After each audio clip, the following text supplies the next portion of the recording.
Hi, Kumars! Gumawa ko ng corned beef with cabbage. Ayan.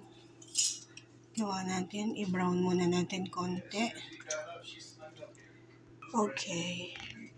Ito yung sabaw niya. So, may cabbage to, carrot, and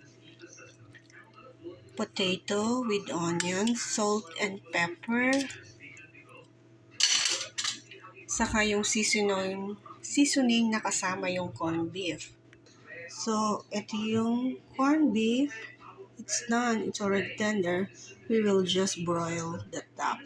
Okay? Okay. Ito na ang ating corned beef. Na-broil ko na ng 8 minutes.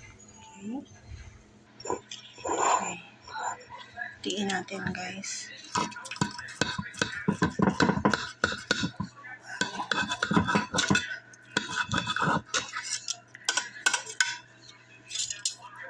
Ito yung corned beef. Yan. Okay. Good. This is how you eat it.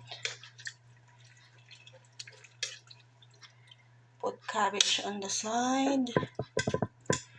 Cabbage.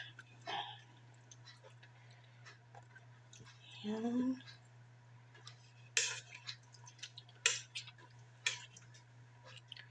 And then your potato. Kita niyo ba? And then your carrot. Ayan. You put some salt. Okay, and then soup on the side. Here's our corned beef and cabbage.